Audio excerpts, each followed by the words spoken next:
তাহলে north Bengal university, north Bengal university আমাদের যেটা 4 years undergraduate programme, FYUGP, তোমাদের যে কারিকুলাম দিয়েছে এখন 2024-এ, সেই কারিকুলামের কথা বলছি। সেমেস্টার ওয়ান, ঠিক আছে,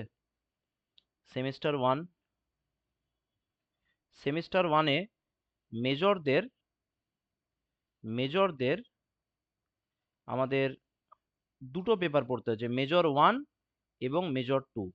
মেজর ওয়ানে থাকছে ক্লাসিক্যাল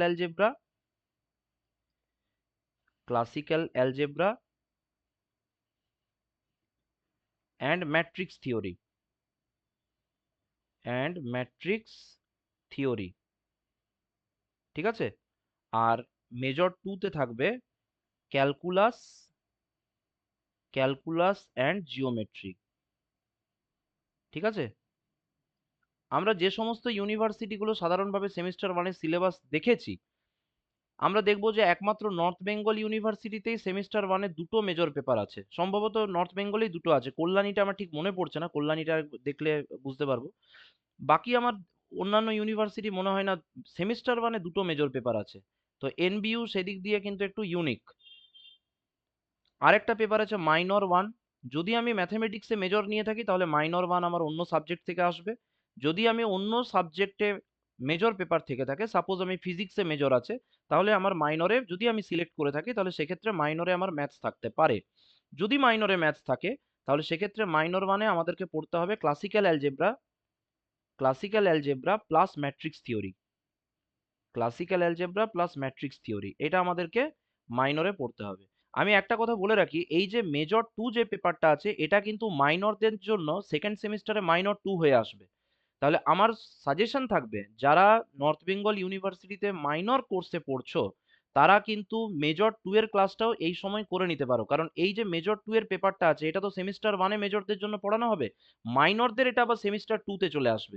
সেমিস্টার টুতে কিন্তু তখন আর সেইটা পড়ানোর ক্ষেত্রে অসুবিধা দেখা যেতে পারে। সেই জন্য যদি কারোর মনে হয় যে আমি তাহলে সেকেন্ড সেমটাও একটু এগিয়ে রাখবো, কিছু না হলে অন্ততপক্ষে নোটসগুলো তো রেডি করে রাখা যেতে পারে, তো সেই জন্য মেজর টু এর সাথে সেই ক্লাসটা করে নেওয়া যেতে পারে। আদারওয়াইজ যদি মনে হয় যে সেমিস্টার ওয়ানটাই শুধু আমি মাইনরে মানে পড়তে চাই, তো সেক্ষেত্রে মাইনর ওয়ান মানে অবভিয়াসলি মেজরদের ফার্স্ট পেপারটা পড়তে হবে আমাদেরকে। একটা পেপার থাকছে VSE, যেটাকে বলা হয় value addition course. Value addition কোর্সে আমাদের থাকছে এনভায়রনমেন্টাল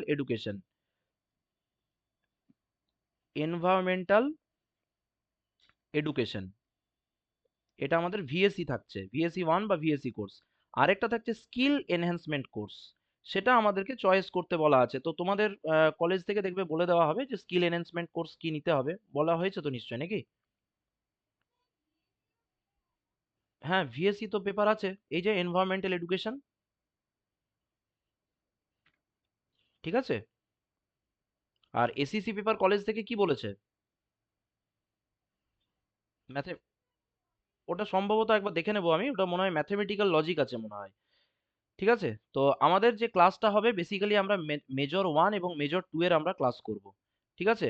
ডেটটা যদি আমরা ধরে রাখি ওয়েনেসডে এবং ফ্রাইডে, এই দুটো দিন যদি আমরা ধরে চলি, তাহলে ওয়েনেসডে 8 PM আমরা পড়বো হচ্ছে মেজর ওয়ান, এবং ফ্রাইডে 8 PM থেকে আমরা পড়বো মেজর টু, ঠিক আছে, মেজর টু পড়বো। বোঝা গেল? আচ্ছা, মেজর ওয়ানে কি কি চ্যাপ্টার্স আছে আমি একটু সংক্ষেপে বলে দিই। মেজর বা মাইনর ওয়ান, মেজর ওয়ানটাই হচ্ছে আবার মাইনর ওয়ান। মেজর ওয়ান বা মাইনর ওয়ান, যেটা ক্লাসিক্যাল অ্যালজেব্রা যেটা আছে, ক্লাসিক্যাল অ্যালজেব্রাতে থাকছে কমপ্লেক্স নাম্বারস, ইনইকুয়ালিটিজ ইনইকুয়ালিটিজ আর তার সাথে থাকছে থিওরি অফ ইকুয়েশনস। এইটা হচ্ছে আমাদের ক্লাসিক্যাল অ্যালজেব্রা। ক্লাসিক্যাল অ্যালজেব্রাতে আমাদের কি বই পড়তে হবে? ক্লাসিক্যাল অ্যালজেব্রার অনেক বই বাজারে অ্যাভেলেবেল আছে, তার মধ্যে সব থেকে ভালো বই আমি বলবো সেটা হচ্ছে এসকে মাপার ক্লাসিক্যাল অ্যালজেব্রা। এসকে মাপার ক্লাসিক্যাল অ্যালজেব্রা। এছাড়া যদি কারোর মনে হয় আদার্স কোন আমি বই ফলো করব, সেক্ষেত্রে ক্লাসিক্যাল অ্যালজেব্রাতে আর এম খানের বই পড়া যেতে পারে, আর এম খানের বই পড়া যেতে পারে, অথবা ঘোষ চক্রবর্তীর বইও পড়া যেতে পারে। ঠিক আছে, প্রত্যেকটাই স্ট্যান্ডার্ড বই।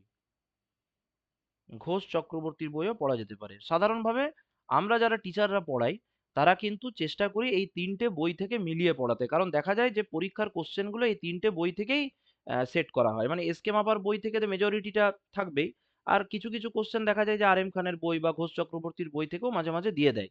তো সেই জন্য তিনটে বই থেকেই আমরা চেষ্টা করি প্রবলেমসগুলোকে সলভ করার। ঠিক আছে? তো তোমাদের জন্য সাজেশন থাকবে, তোমরা অবশ্যই এসকে মাপার যে বইটা আছে, এসকে মাপার ক্লাসিক্যাল অ্যালজেব্রার বইটা নিজেদের কাছে রাখবে এবং এই বইটাই তোমরা ফলো করবে। তোমাদের কলেজ থেকে এটাই বলবে। হলো? তারপরে ম্যাট্রিক্স থিওরিতে আমরা কি পড়বো? ম্যাট্রিক্স থিওরিতে আছে এলিমেন্টারি রো অপারেশনস থাকছে, এলিমেন্টারি রো অপারেশনস থাকছে, এলিমেন্টারি রো অপারেশনস থাকবে। তারপরে রো রিডিউসড ইকেলন ফর্ম থাকবে। আমি শর্টে লিখছি, আরো অনেক জিনিসই আছে এর মধ্যে। রো রিডিউসড ইকেলন ফর্ম থাকবে, রো রিডিউসড ইকেলন ফর্ম থাকবে। তার সাথে থাকছে congruence operation, congruence operation, congruence operation, rank of A matrix, rank of A matrix, একটা ম্যাট্রিক্সের নর্মাল ফর্ম থাকছে, নর্মাল ফর্ম থাকবে। তারপরে সিগনেচার র্যাঙ্ক, এই সমস্তগুলো বের করা জানতে হবে। সিগনেচার অ্যান্ড র্যাঙ্ক, এগুলো কনগ্রুয়েন্স অপারেশনের সঙ্গে রিলেটেড। ঠিক আছে? এছাড়া থাকছে eigenvalues and eigenvectors, eigenvalues and eigenvectors, eigenvalues and eigenvectors. আর তার সঙ্গে থাকবে ক্যালে হ্যামিল্টন থিওরাম। এটা শুধুমাত্র অ্যাপ্লিকেশনগুলো বলেছে করতে। ক্যালে হ্যামিল্টন থিওরাম হয়েছে। এই যে পার্টটা আছে এটাকে আমরা ম্যাট্রিক্স থিওরি নাম দিচ্ছি, এটাকে আমরা ম্যাট্রিক্স থিওরি নাম দিচ্ছি। এই ম্যাট্রিক্স থিওরির জন্য আমার সাজেশন থাকবে তোমরা এসকে মাপার অন্য আরেকটা বই, আগে যেটা বললাম ওটা ক্লাসিক্যাল অ্যালজেব্রার আলাদা বই, এসকে মাপার অন্য আরেকটা বই আছে higher algebra abstract and linear. আগেরটা হচ্ছে হায়ার অ্যালজেব্রা ক্লাসিক্যাল, আর এটা হচ্ছে higher algebra abstract and linear, abstract and linear. এই বইটা ফলো করতে হবে। ঠিক আছে? এই বইটা করবে আর মোটামুটি ক্লাসগুলো করলে খুব একটা অসুবিধা হবে না। এছাড়াও আরো ভালো ভালো অনেক বই আছে লিনিয়ার অ্যালজেব্রার। তো আমার সাজেশন থাকবে প্রথম সেমিস্টারে এই বইটাই আমরা ভালো করে করার চেষ্টা করব। ঠিক আছে? তাহলে এটা হচ্ছে মেজর ওয়ান বা মাইনর ওয়ান পেপার। তাহলে দুটো বই আমরা চেষ্টা করব স্কেম আবার ফলো করার, একটা হচ্ছে ক্লাসিক্যাল অ্যালজেব্রার আর একটা বললাম যে লিনিয়ার অ্যালজেব্রা অ্যাবস্ট্রাক্ট লিনিয়ারের যে বইটা আছে। এবারে চলে আসছি আমরা মেজর টুতে, এবারে আমরা চলে আসছি মেজর টুতে। মেজর টুতে কি আছে? প্রথমে আমাদের ইন্টিগ্রাল ক্যালকুলাস থেকে থাকছে reduction formula, reduction formula main main জায়গাগুলোর কথা বলছি, রিডাকশন ফর্মুলা। তারপরে থাকবে আর্ক লেংথ, আর্ক লেংথ। তার সাথে থাকছে area enclosed by curves, area enclosed by curves, by curves, and area between two curves, and area between two curves. এই পার্টগুলো থাকছে। ঠিক আছে? আর আমাদের এটা হচ্ছে ইন্টিগ্রাল ক্যালকুলাস থেকে, এটা ইন্টিগ্রাল ক্যালকুলাস থেকে থাকবে। আর ডিফারেন্সিয়াল ক্যালকুলাস থেকে আমাদের থাকছে, ডিফারেন্সিয়াল ক্যালকুলাস থেকে থাকছে আমাদের successive differentiation, successive differentiation, Leibniz rule, Leibniz rule, আর ইনডিটারমিনেট ফর্মস, ইনডিটারমিনেট ফর্মস। ঠিক আছে? আর তার সাথে থাকছে পেডাল ইকুয়েশন, পেডাল ইকুয়েশন মানে এটা ট্যানজেন্ট নরমাল থেকে হয়। তারপরে হচ্ছে এনভেলপস, এনভেলপস, ইভলিউট ওই চ্যাপ্টারের মধ্যেই পড়বে, ইভলিউটস। তারপরে অ্যাসিমটোটস, অ্যাসিমটোটস চ্যাপ্টারগুলোর নাম লিখছি, অ্যাসিমটোটস, curvature, curvature, convexity, convexity, concavity, convexity, concavity, কাস্পস, আর তার সঙ্গে inflection points.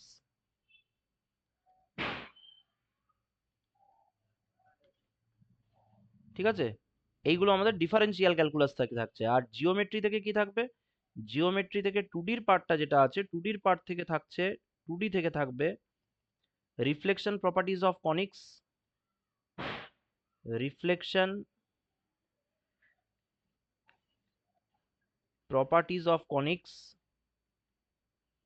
reflection properties of conics, general equation of second degree, general equation of second degree, ঠিক আছে। আর তার সাথে থাকছে পোলার ইকুয়েশনস, তার সাথে থাকবে পোলার ইকুয়েশনস, ঠিক আছে। আর থ্রিডি জিওমেট্রি থেকে থাকবে, থ্রিডি জিওমেট্রি থেকে থাকবে স্ফিয়ার কোন সিলিন্ডার, স্ফিয়ার কোন সিলিন্ডার, তার সঙ্গে conicoids, conicoids, generating lines, generating lines, আর তারপরে থাকবে plane section of conicoids, plane section of conicoids, ঠিক আছে। তো মূলত এই চ্যাপ্টার্স গুলো আমাদের থাকবে। আমি চ্যাপ্টার গুলো এই কারণে লিখে দিলাম, কারণ তার কারণ হচ্ছে অন্যান্য ইউনিভার্সিটির সিলেবাসের অনুযায়ী যদি আমরা পড়তে চাই, কিছু চ্যাপ্টার বেশি বা কিছু চ্যাপ্টার কম থাকবে। একদম নর্থ বেঙ্গল স্পেসিফাই করে দিচ্ছে যে কোন কোন চ্যাপ্টার গুলো ওখানে থাকবে সিলেবাসে, তাই তো বলা থাকছে। সেই জন্য এই চ্যাপ্টার গুলোর বাইরের চ্যাপ্টার্স কিন্তু করে কোনো লাভ নেই, বোঝা গেল। আর যেগুলো আছে সেইগুলোকে কিন্তু খুব ডিপে করতে হবে। যেমন আমি কথার কথা বলছি, এখানে surface and volume of revolution বলে একটা খুব ইম্পর্টেন্ট চ্যাপ্টার অন্যান্য ইউনিভার্সিটির সিলেবাসগুলোতে আছে, কিন্তু ইন্টিগ্রাল ক্যালকুলাস আমাদের এই নর্থ বেঙ্গলের সিলেবাস আমাদের দিচ্ছে না। তো যেগুলো দেয়নি সেগুলো অযথা শিখে এখন লাভ নেই, তার কারণ হচ্ছে অনেক আদার্স অনেক চ্যাপ্টার্স আছে যেগুলো হয়তো শিখলে ভালো ভবিষ্যতে কাজে লাগবে, কিন্তু সেইগুলো এখন মূলত আমাদেরকে মানে পরীক্ষা দেওয়ার জন্য ভাবতে হবে। তো তো এত ডিটেলসে ওগুলো আর যাওয়ার দরকার নেই। যেগুলো দেওয়া আছে সেইগুলোকে আমরা একটু উম, করার চেষ্টা করব, ঠিক আছে। আর কোশ্চেনের প্যাটার্নটাও তো আমি বলে দিয়েছিলাম। কোশ্চেনের প্যাটার্নটা আমরা জানি যে আমাদেরকে 60 মার্কসের এক্সাম দিতে হবে, 60 মার্কসের এক্সাম, 2 hours 30 minutes, এইটা হচ্ছে আমাদের টাইম অ্যালট করা থাকবে। প্রথমে সেকশন এ বা গ্রুপ এ তোমাদের নাম থাকবে, গ্রুপ এতে 3 মার্কসের, 3 মার্কসের 4টে কোশ্চেন, টোটাল 12 মার্কস ক্যারি করবে, 6টার মধ্যে করতে হবে, ঠিক আছে। তারপরে 6 মার্কসের 4টে কোশ্চেন করতে হবে, 6 মার্কসের 4টে কোশ্চেন করতে হবে, 24 মার্কস ক্যারি করবে, এটাও 6টার মধ্যে করতে হবে। আর তারপরে আমাদেরকে গ্রুপ সি তে যদি চলে আসি, তাহলে 12 মার্কসের, 12 মার্কসের 2টো কোশ্চেন করতে হবে, 24 মার্কস ক্যারি করবে, আউট অফ 4, 4টের মধ্যে 2টো করতে হবে। তাহলে পুরোটা যদি আমরা লক্ষ্য করি তাহলে দেখতে পাবো টোটাল হচ্ছে 60, ঠিক আছে। গতবারে সিলেবাস অন্য ছিল, গতবারে কোশ্চেন প্যাটার্ন এরকম ছিল, এবারে সিলেবাস পাল্টেছে।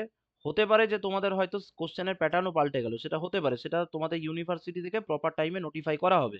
তবে আমার যতদূর মনে হয় কোশ্চেন প্যাটার্ন আগের মতোই থাকবে, ঠিক আছে। আর এই যে 12 মার্কসের যে কোশ্চেনটা আছে, 12 মার্কসের কোশ্চেন যদি আমরা গতবারের ট্রেন্ড যদি লক্ষ্য করি, তাহলে দেখতে পারবো 12 মার্কসের মার্কস ডিভিশনটা 1+5+6 থাকতে পারে, 6+2+4 থাকতে পারে, 4+3+5 থাকতে পারে, 6+6 থাকতে পারে। যে কোনো একরকম ভাবে 12 মার্কসটাকে সেট করা হবে। তাহলে খুব ভালোভাবে যদি লক্ষ্য করি, আমাদের কিন্তু কোশ্চেনের মধ্যে 3 মার্কস হচ্ছে মিনিমাম মার্কস, মানে 3 নম্বরের কোশ্চেন থেকে শুরু হচ্ছে। 12 মার্কসের কোশ্চেনে একটা দুটো হয়তো 1 নম্বর 2 নম্বরের কোশ্চেন থাকবে, সেগুলো ওই স্টেট টাইপের বা ডেফিনিশন টাইপের বা ছোটখাটো অ্যাপ্লিকেশন টাইপের কোশ্চেন থাকবে। তাহলে আমাদেরকে মূলত দেখতে হবে যে শর্ট এবং ব্রড আনসার টাইপ কোয়েশ্চেন্স, ঠিক আছে, আমি এখানে লিখে দিচ্ছি, মানে শর্ট আনসার টাইপ এবং তার সঙ্গে হচ্ছে ব্রড আনসার টাইপ কোশ্চেন। অর্থাৎ very short answer type question যেটা অন্যান্য ইউনিভার্সিটি যে কনসেপ্ট আছে সেটার সঙ্গে কিন্তু এনবিইউ একটু আলাদা। এনবিইউ তে কিন্তু 1 নাম্বার বা 2 নাম্বারের কোনো কোশ্চেন থাকছে না। ঠিক আছে? সেটা 20 মার্কসের যে টিউটোরিয়াল আছে সেখানে হয়তো কলেজ থেকে যখন ইন্টারনাল অ্যাসেসমেন্টের পরীক্ষা বা কিছু একটা নেওয়া হবে সেখানে হয়তো শর্ট কোশ্চেন থাকলেও থাকতে পারে।